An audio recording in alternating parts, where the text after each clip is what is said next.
Yeah, thank you so much for coming on the podcast, bringing it all back home. And yeah, as I'd hinted from my last episode, this is all about Patti Smith. Seems appropriate on the anniversary of the release of Horses today. I think it's Oh, wow.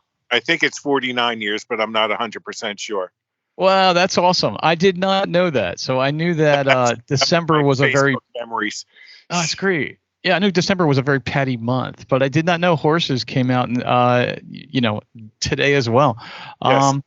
So yeah, let's jump into how did you get turned on to Patti? What happened? Let's see. As a kid, I spent a lot of time in Manhattan. I had my aunt, and she's also my godmother, lived up there. I spent a lot of time in the early 70s during some of the grittier times. Yeah. And I just was always into everything New York, even as a young kid. Then I started hearing and reading about CBGBs and some of the music that was coming out of there. Obviously, the Ramones, yeah, Patti Smith, Blondie, Talking Heads, Television, Dead Boys. And for a kid who grew up in the wastelands of Brigantine, southern New Jersey, this was something that was unheard of down here. But I guess when you're a teenager, young teenager, 13 or 14, you start your little rebel stage, and I embraced it. It introduced me to the whole punk thing that later, obviously, the Sex Pistols, the Damned, and others that brought up. But I started reading a magazine called Rock Scene that was very much focused on the New York CBGBs, punk, new wave, whatever, label you want to put on it. And that's what started me looking into other types of music besides top 40, Kiss, Led Zeppelin, and stuff that was all, listened to by my friends and peers, except for John McGreedy. He got me into the Stones. That's awesome. Right. Yeah. I was curious to know which magazine, helped steer the path there. And we're talking, I guess this is somewhere between 76, 77, 78 ish. Yeah. Closer to 75, 76. Because, oh, wow. Earlier. Yeah. I mean, that's just, I was all 13 or 14. And it was something that seemed to speak to me, something that seemed to introduce me to what I wasn't used to here in South Jersey. Found I quite enjoyed it. As the years went by, I tried to see as many of those bands as I did. Unfortunately, I didn't get to see Patti before her comeback in 97. And since then, I've made up for lost time, I'd say. Oh, yeah, absolutely. And were you able to see the Ramones, say, in that era, or at least early? No, I didn't see the Ramones until around 1990 or so. Okay, gotcha. Right. Never got to see the full Talking Heads. Blondie, I never got to see until the 90s. So, I mean, at the time I was 13 or 14 years old, and wasn't exactly my mom wasn't trusting me to go anywhere to go for concerts, especially to Manhattan. The Manhattan thing. Yeah, I remember when I finally, kind of like opened my ears to the whole Patti trip.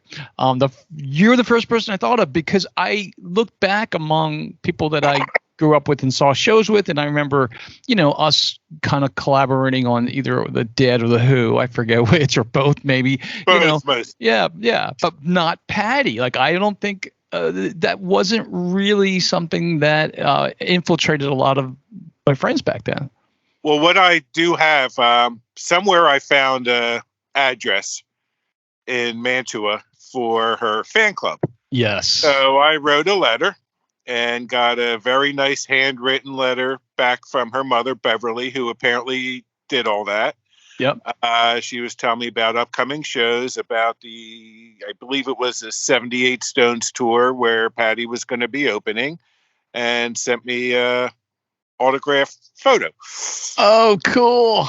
So I do still have the letter from Beverly. I corresponded with her a few times. Only got to meet her once at a Patti show at Stone Pony, but she was a sweetheart of a lady, and she really picked up in the early days as far as spreading information around. Obviously, no internet, no this, no that, so everything was snail. And I know in terms of the more commercial stations. I don't think back then I was listening to any college stations. I don't know what the status of LFR was back then, or I just wasn't clued in. But I of course remember, like you somehow got in, when you did whatever you could to get MMR and IOQ and YSP, and they would play Patti. Like you would at least hear a single off of Easter, and you would always hear at least, Because the Night, at the very least, Right. But you know what? Count my blessings. I was very fortunate. I mean, I've seen her in so many different size venues. I've seen her, with her full band. I've seen her with just her daughter, Jessie. I actually saw their first show together at the Philadelphia Library, where it was just Patti and Jessie playing piano. Some of the most memorable things from shows for me were the smaller, intimate, non-full band ones. I mean, yes, I got to see her do a tribute to William Blake at the Metropolitan Museum of Art, Emily Dickinson tribute at the Morgan Museum in Manhattan. You were talking about Glassboro earlier when I saw her perform with another New York poet and good friend of hers, Janet Hamill. Janet Hamill, yeah. So that was, I wasn't that familiar with Janet before that. Obviously, I went for Patti, but I've come to embrace some of her music too, and readings after, seeing that show. And I mean, for me, Patti's just opened my eyes as far as everything from religion to classical writers, the words she puts not only to music, but now she's a well-established author. Yeah, I mean, painter. Yes. Her.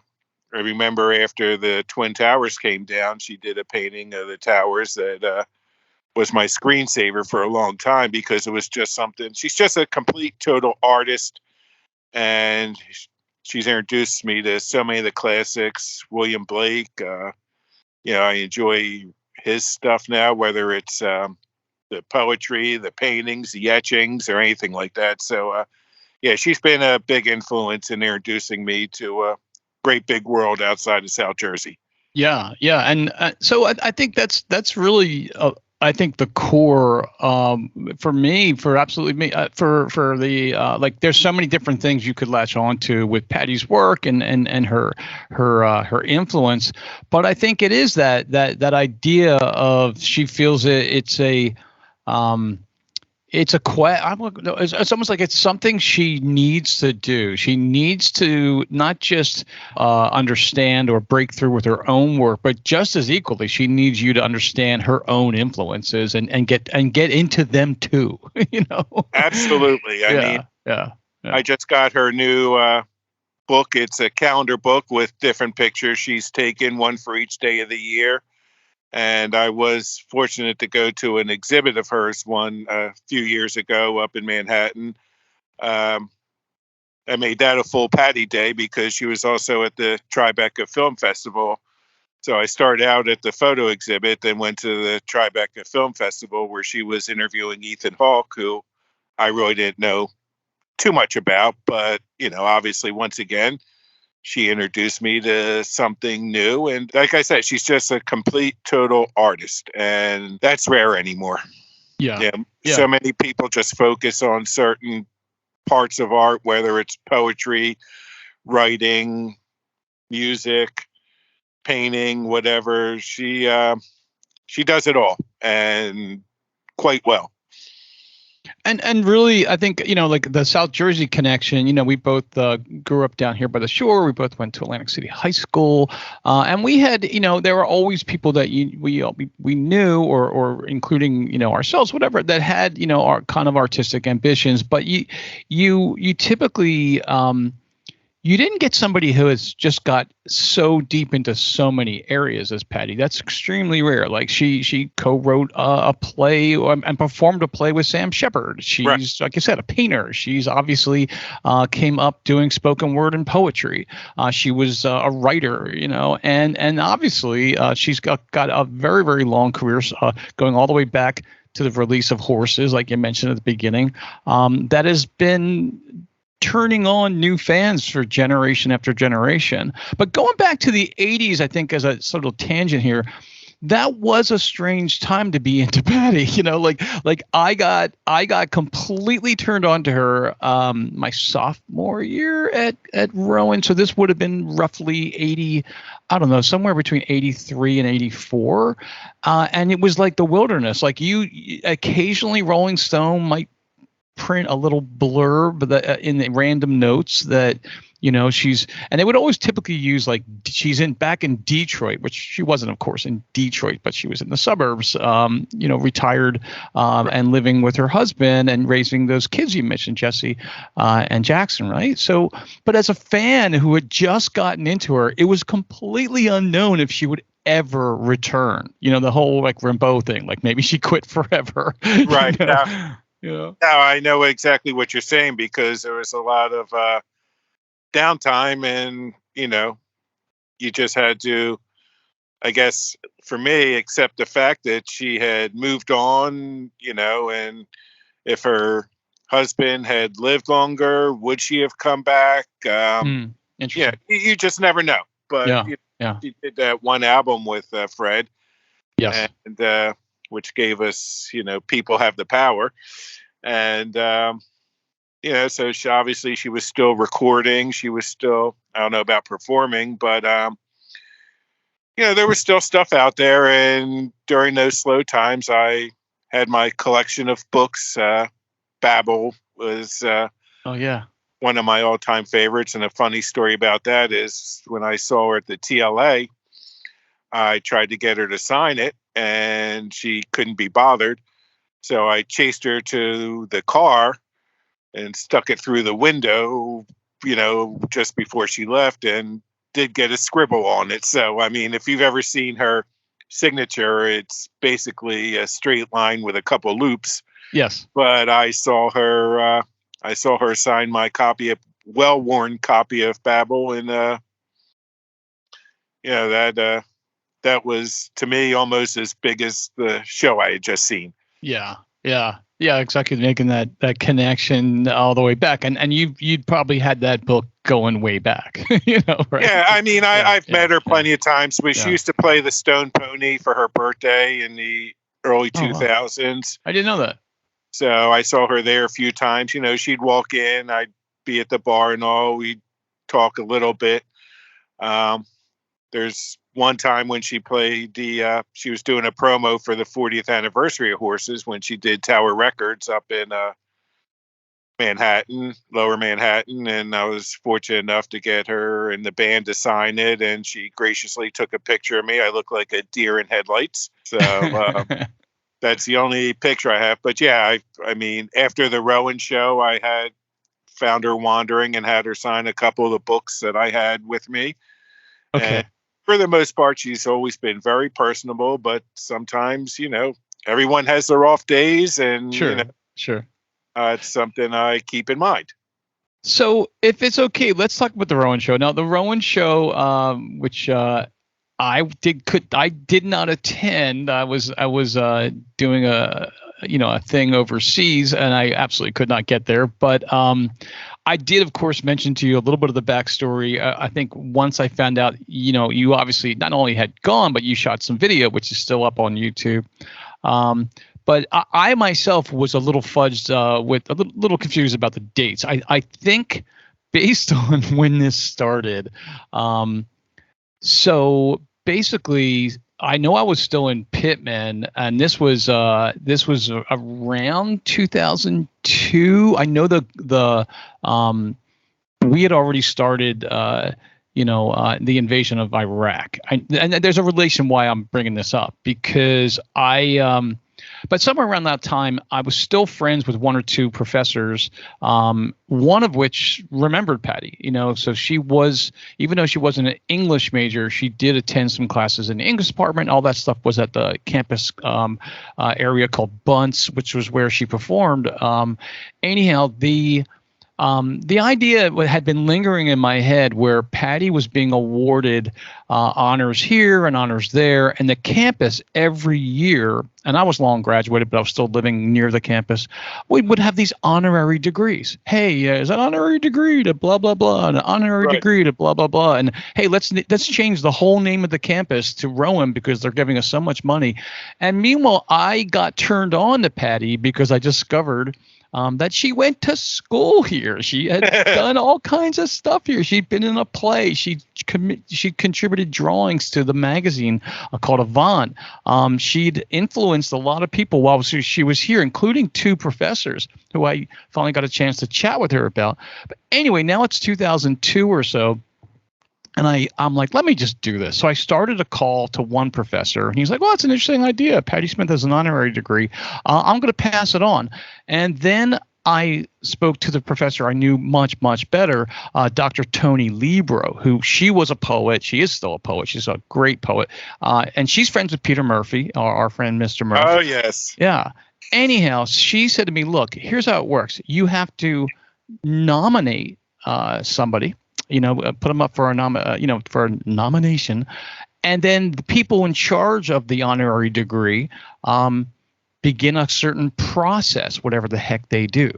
So what I found out was they were happy to do it. Like they thought this is a great idea. It's 2002 or 3. Patti's never been honored by the school in any way, which is kind of shocking. Because she didn't technically graduate, there's a whole other reason why she made it really close. Like she was just about to start her senior year and had to pull out of graduating. Anyhow, they had to first confirm how long she actually attended. That was kind of weird. And then, which is just bizarre because they're giving honorary degrees to people who never attended at all. And then I found out, okay, yeah, she's officially up for nomination. I got word back several months later when they announced the people for that spring's degree. Yeah, Patti wasn't one of them. And they turned down the honorary degree. And I was so disgusted. I'm like, you gotta be kidding me. I mean, and then, and I just figured it was political. I just figured because she, of course, was outspoken about the invasion of Iraq. She was in a very civil way. She wasn't trying to alienate people. Like Anyhow, so I found an email where I did contact.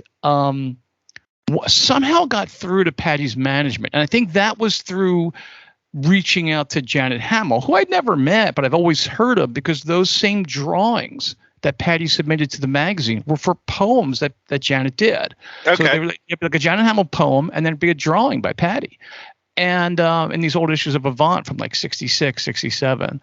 Anyhow, through Janet, I reached out to somebody. I have it right in front of me, this guy named Andy Midge. Have you heard of this name, Andy Midge? Nah, it's not familiar. Yeah, either way. But basically, at that time, he was somehow vaguely in charge of Patti's management, and I just passed it on to them. Hey, I did try to connect Patti with our people at Rowan, and we were trying to get through Toni Libro process started where she would get an honorary degree, and yeah, I'm really disappointed, but she was turned down, and they kept this hidden from Patti, of course, you know what I mean? Because, I'm sure that's not the last, you know what I mean? Like I'm sure that would have thrilled her to find out she got nominated and turned down.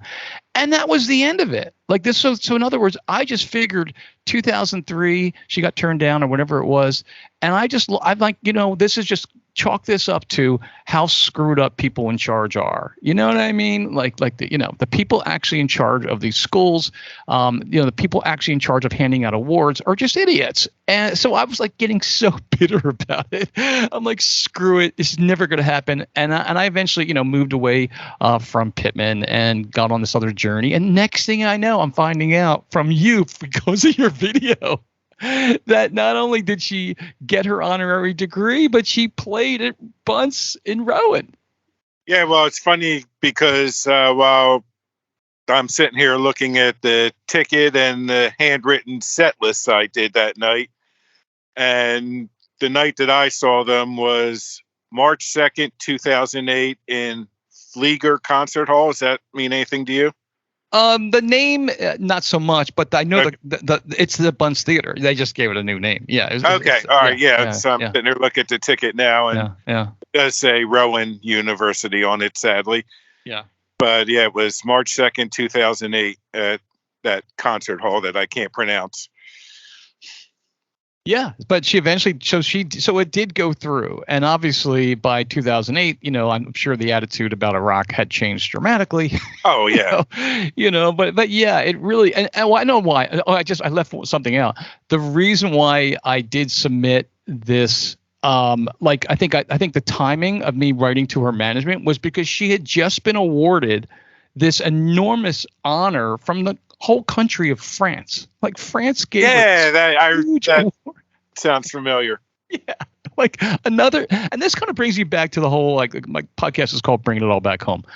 Here's somebody from South Jersey, or I guess she was born in Chicago, but mostly lived in South Jersey, and I believe it's a street in Woodbury where she was living for a good chunk, and she was at high school at Deptford. She went to Deptford High, and then from Deptford High got a scholarship as an art degree / art teacher thing at Glassboro State College. Anyway, this is somebody as local as it gets, and nobody from Deptford High, nobody from Woodbury, nobody from the college has ever reached out and applauded her. Like where she actually is from, they don't give a shit. I wonder if it's because maybe she was just so always associated with the whole New York scene. Interesting. Yeah. But she's always made it very clear, where she grew up, where she has her roots, and I just wonder if maybe it doesn't make for good media.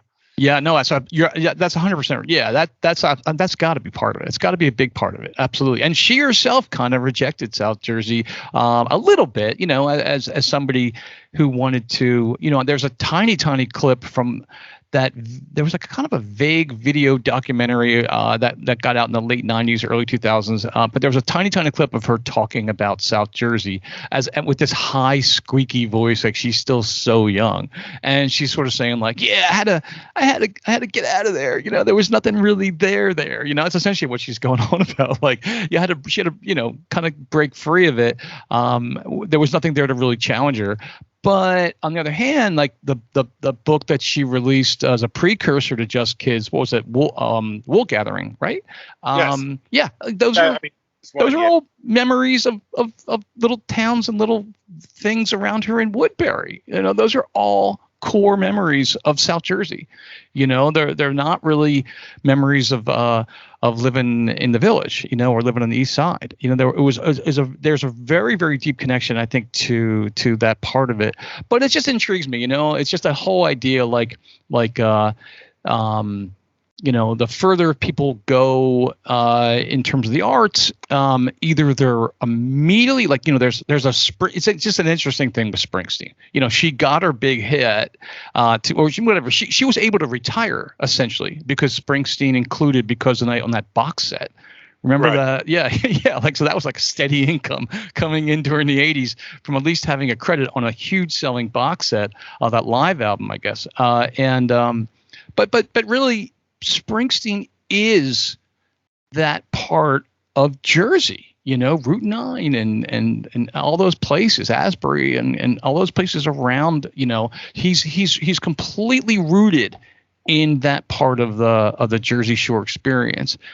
And yet I remember when Born to Run came out, and I was 12 or 13, and just listening to the words, I mean, that just spoke to me. It was so much I could relate to that album, and to this day, it's still amongst my favorite albums. So, yeah, I mean, you want to talk about Jersey Connection? That's it. Yeah. And why? I mean, I don't know why. I mean, if you listen to some of Patti's earlier stuff, it's not exactly made for radio. Yeah. I mean, yeah. You know, outside of Pumping My Heart, what are you going to play on off of Radio Ethiopia? I mean, that title track for me is so amazing, but yes. you're not going to hear it on the radio. No, it would still make college radio, but it's true, not on commercial radio. But yeah, I guess, but yeah, it's absolutely right that she's not associated with Woodbury, she's not associated with Glassboro, she's not associated with Pittman.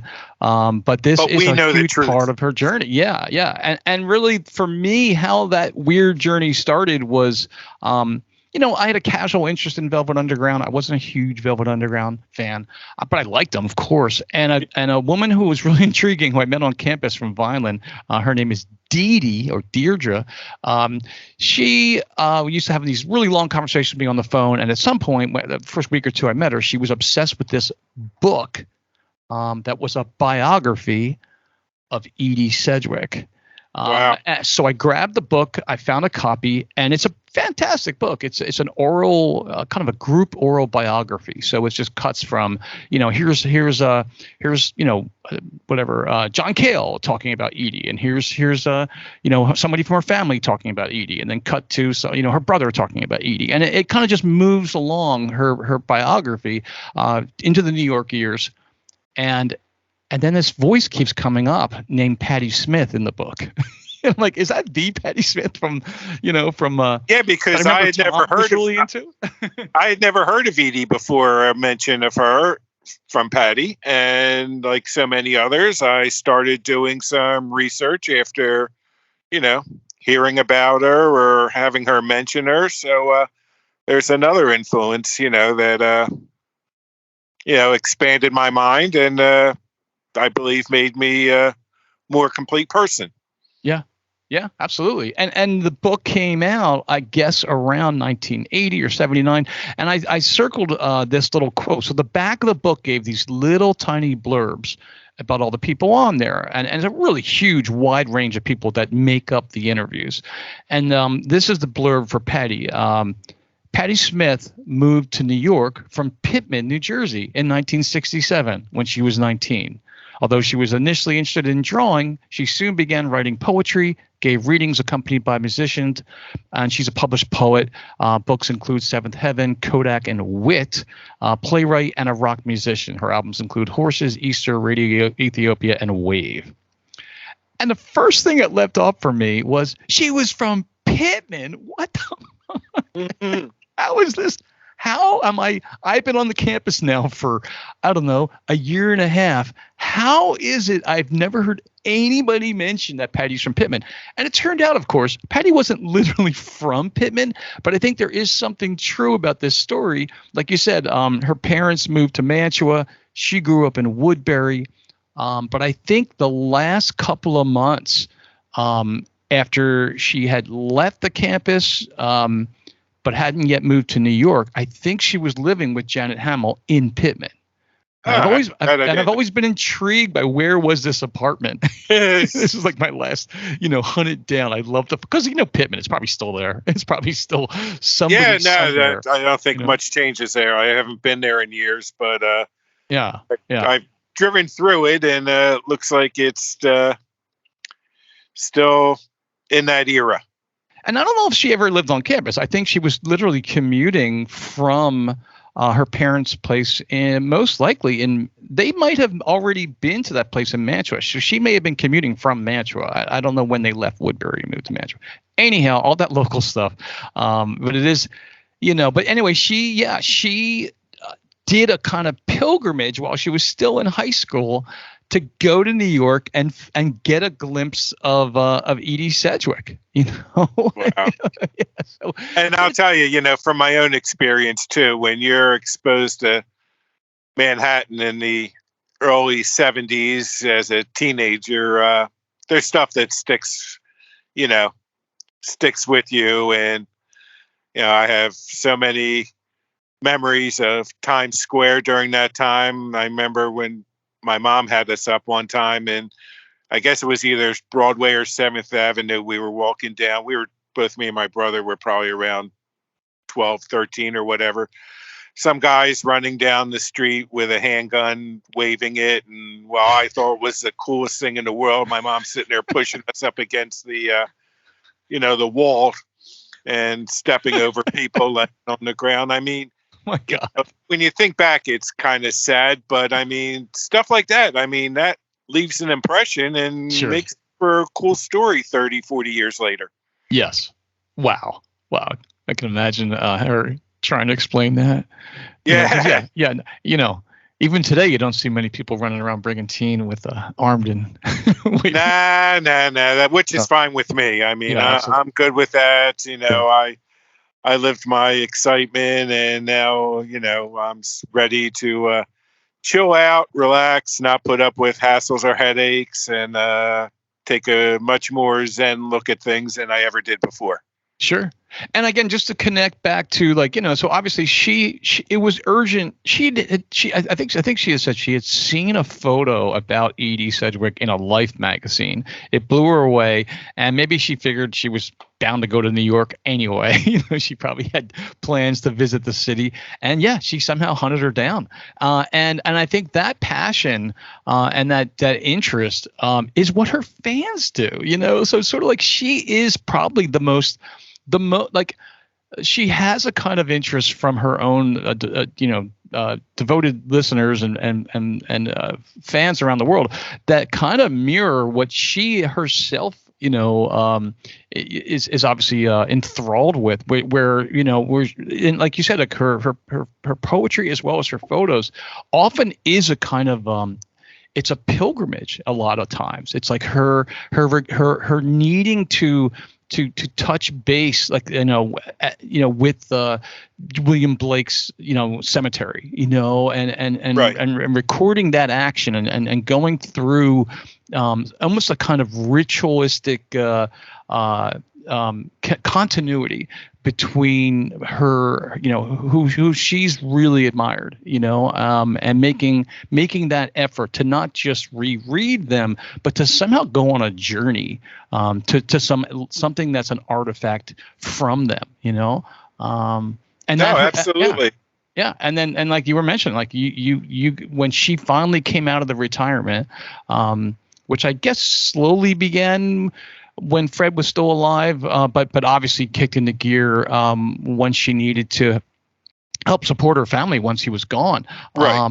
So that would be what, like 95-ish, 7? Yeah. Yeah, because she started her tour with the big comeback was her opening for Bob Dylan, and that was 97. Okay. So that was the first time she really went back on tour or was exposed, that I'm aware of, to the masses that may have remembered her from 20 years or so before. And it wasn't just about the music, it was about her as a complete artist, as I keep saying, but that's just something that's always been stuck in my mind. And not just one medium, it's so many. Yeah, absolutely. And for you, like you've always I've seen expressed a deep interest in, like you said, the spirituality stuff and the Tibetan cause, right? And is that something where, because I know she was associated, if I could talk, she was associated with that right from the beginning, right? Wasn't she, to help raise these events? Or maybe I'm. Well, yeah. I mean, she. I'm not sure exactly. I mean, obviously, she was raised Catholic. If you look at the liner notes for, I think it's Wave, there's a wonderful poem tribute to Pope John Paul I. Yes. And, but Yeah, I mean, I was fortunate enough to be in the presence of the Dalai Lama during a public talk maybe 10, 12 years ago. And for me personally, something clicked. Mm-hmm. And that's how I began my interest. I was fortunate enough to attend a 2-day teaching by him up at the Beacon Theater. But, it's just she's almost every year shown up at the Tibet House. Tibet House is the Dalai Lama's cultural headquarters in United States, to preserve the culture, the art, the writings and all that. And they have a big fundraiser every year. And I'd say at least 5 times that I've gone, she's been either the headliner or, except for the last time I went, for some reason, Carly Simon was a headliner. So, right. Well, right. I guess because she doesn't play live, but Patti was there, and she's. I don't know exactly what her ties to Buddhism are, but you don't always need something to really tie something to you. At least for me, it's something that you just it just hits you. Right. And right. maybe it's the same for her. Something hit her, and it's something that she chooses to support and I don't know, bring to people's attention the atrocities going on. And I'm sorry, I don't mean to get political. No. It's totally. I'm 100% supportive of that issue being brought to people's attention. And and not to get the people from every country can be swayed so easily, and I'm sure the millions and millions of people in China are just completely swayed by this counter argument. But it's just a shame. It's a shame that his cause can be spoken about by a lot of artists, but if they speak about it too much, they may risk their movies not being played in China. Right? Yeah, what? Yeah, amazing. You're right. But yeah, it's funny because sometimes when I start telling people, if they ask for whatever reason, I start talking about things, and then I take a step back and I'm thinking, well, this almost sounds like a cult, but it's not. I mean, it's not even, I've never taken it as a religion. I've always taken it as teachings. And, you know what, if people can be made aware of what's going on, maybe someday down the line, the Tibetans can return. Maybe the next Dalai Lama can return. Yeah. So, yeah. Pray and hope for the best. Yes, exactly. And you never know. Things may shift in an unexpected way, which would be awesome. All right, cool. So I guess we'll wrap it up. But the experience of connecting with you on this celebration of Patti, and her birthday is going to be coming up. I guess the 30th. This was kind of like a Patti month. Horses, the album was released on today, the 13th, back in '75, and she's going to be 76? I guess. I think so. Yeah, it's amazing, absolutely amazing. Good for her, and I could just see her really embracing the role of the never too old to speak her mind. Yeah, well, during the pandemic, she started something. I'm not sure if you're familiar with a platform called Substack. And no, I'm not. No. No, she does video releases, mostly from her bedroom and that type of stuff. Oh, cool. So, it's something you might want to look into. I mean, there's a free option and there's a pay option, but with me in the free option, I still get videos once a week or once every couple weeks, where for the most part, she's either showing some of her travels or just sitting in her bedroom with her cat Cairo, trying to keep him off the computer. But there's a lot of good stuff there. So if you got some time to kill, maybe do a search for Substack on Patti Smith, because she's still releasing stuff to the public on a semi-regular basis. Nice. All right. Yeah. Any last thoughts about what it all comes down to, or what it all means? Well, obviously everyone's on their own individual journey, and different things mean different things to different people. But as I said before, and I keep repeating myself, but this is the thing that sticks to me. I'm just so very thankful for all that she's exposed me to, opened me up to. And yes, the music is fantastic and all, but there's just so much more. And that's what I always try to expand my horizons. Yeah, and thank you. Yeah, thank you for celebrating that. And I think it's totally true. It's absolutely true. It's like she combines, like, the gift that some great teachers all have, like including like I mentioned Tony Libro and Peter Murphy, and just people who as successful as they are on their own want you, if you do become interested, to get on board with all these other folks alive or from 200 or 300 years ago. Right. You don't have to agree with everything. You don't have to like everything, but at least be exposed to it and make your own decision for yourself. Yeah. Yeah. All right, cool. So Tom, thank you again. And I'm going to cross my fingers and hope that everything on my screen looks like it's been recording. Well, thank you so much for thinking of me, for asking for me. And this was a true pleasure. Awesome. All right, man. I'll talk to you soon. All right, take care. Okay, bye. Right. Bye-bye.